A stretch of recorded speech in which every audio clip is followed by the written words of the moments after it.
Hello everyone, this is Children of Ruin by Adrian Tchaikovsky, sequel to the well-deserved acclaimed Children of Time.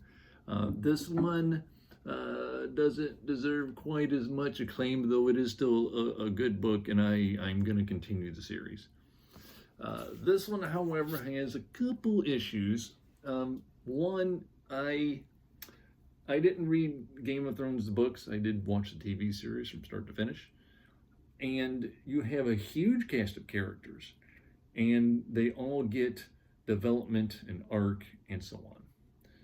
This has a pretty good sized cast of characters going, but a lot of them are just sort of there. There's two viewpoint characters. There's Portia, a spider, and as each generation gets the memories of the previous one, and so it's just a lineage of Portia the spider. And on the human side, there's a fellow, I think his name's Holston. If that's wrong, I apologize, but he's the human side viewpoint character as the two stories come together.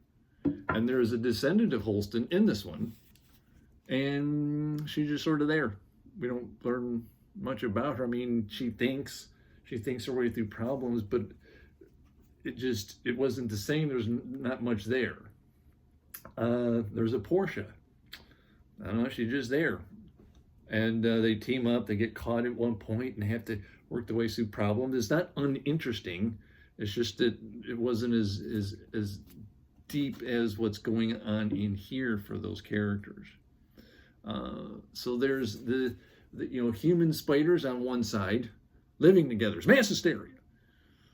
But then there's a whole other human story here that takes place in the past. It's the terraformers, the people that went ahead to terraform worlds so colonists could arrive and it's ready for them.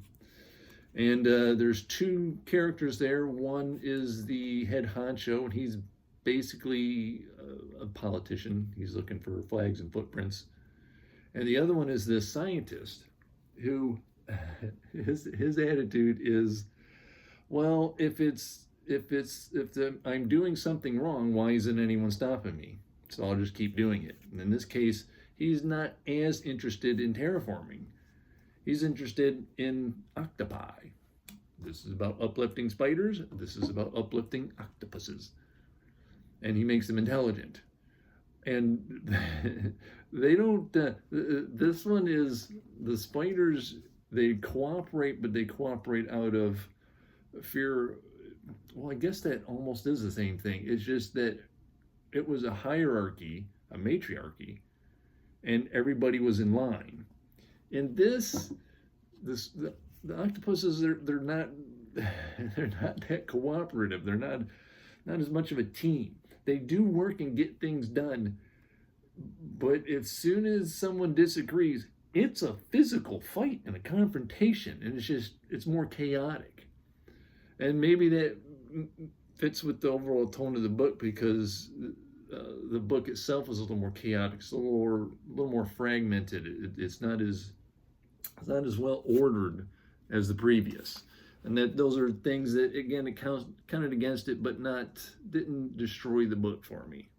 So it's interesting enough. I'll keep going. So this guy wants to uplift his octopi, and things get out of control quickly. They start, getting access to technology, and they get smart, and they start hacking systems and causing all kind of mischief and advancing far beyond their creator. There is the lady Kern, who accidentally uplifted the spider. She was actually interested in monkeys. She herself got uploaded, and now she's uploaded, and she's on the side with the humans and the spiders. And all her scenes are really interesting as she figures out what's going on with the aliens they just came across. The descendants of the squids have gotten out into space, and the problem when they all meet, when they get to the solar system of the octopi, is that they have a failure to communicate, and mistakes are made, and fights break out, and people die as a result of it. Beings die as a result of it. And therein lies the dilemma. A lot of the problem solving in the book is actually pretty interesting as they learn how to speak to each other and cooperate, maybe. Some don't quite see eye to eye. It'll be interesting to see if in the next book, because it is mentioned here that even though spiders and humans, thanks to the nanovirus introduced that originally uploaded to spiders, now don't see each other as so alien. But there are some people who this idea didn't take, and they live on a reservation on Spider World, just kind of, stay away, we're fine here. And we'll see if there's going to be people like that that just don't want to cooperate with the octopi, or maybe because they're less icky, they'll cooperate with the octopi. Because there's things in this like, oh no, we've been captured. Well, we need to watch out for each other. So she's got this giant spider clinging to her back and helping her out and tapping around the neck like, ugh. I'd probably have to live on a reservation myself. So good technology in here. There's a whole virtual reality that gets used on this one fellow who has implants for that, and with the scientist Kern, that I really enjoyed. Overall, just a big step down. I want to say, like, I don't normally do 5-star ratings, like, star ratings. This is a 5-star. This is like a 3.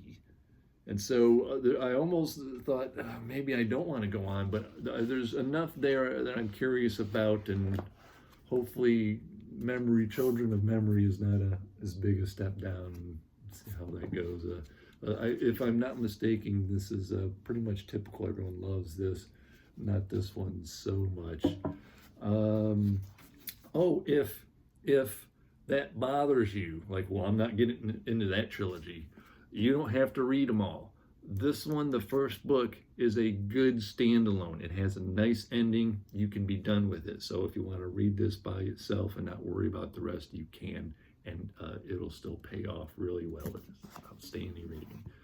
This one not so outstanding, but still good enough for me, and I'm gonna keep going, but not right away, because tomorrow I'm gonna have in my hot little hands Dresden number 18 by Jim Butcher, called 12 Months. It reads as 1 year, 365 days, 12 months. Harry Dresden has been through a lot, and so has his city. After Harry and his allies narrowly managed to save Chicago from being razed to the ground, everything is different. And it's not just the current lack of electricity.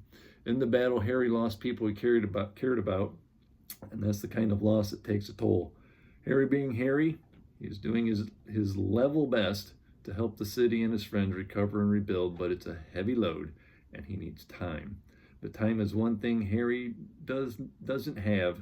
Ghouls are prowling Chicago and taking out innocent civilians. Harry's brother is dying, and Harry doesn't know how to help him. And last but certainly not least, the Winter Queen of the Fae has allied with the White Court of Vampires, and Harry's been betrothed to the seductive, deadly vampire Laura Wraith to seal the deal. It's been a tough year.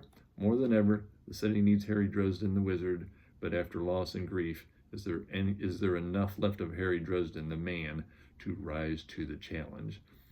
So, I knew this was gonna hit the schedule like this, that I do videos on Monday.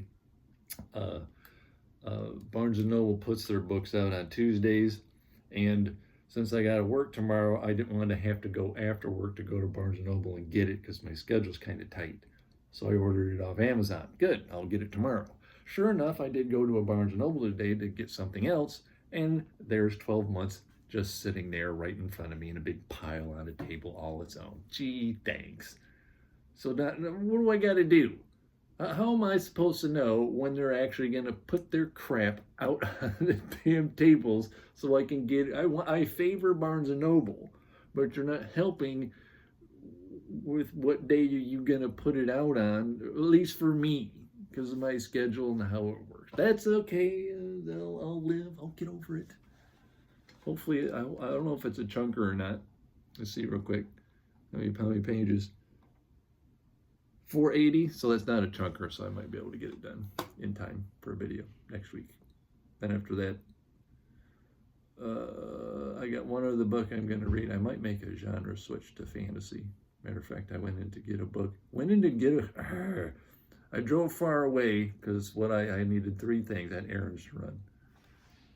And I go to one place, they don't have what I want. All right, go to Barnes & Noble, and I was looking specifically for Shadow of the Gods, like Gwyn, whatever his first name is. And sure enough, they only have book 2 and 3 instead of just book 1. There's a used bookstore, which is why I went there. Huge used bookstore, 2nd and Charles.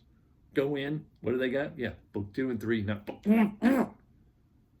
So I'll have to pick another Barnes & Noble or order it, whatever. That was my day today. That was my frustrating day today. In the snow, by the way. That's what I do for books. That's it. Thank you very much. Not bad, but not great. See you next week.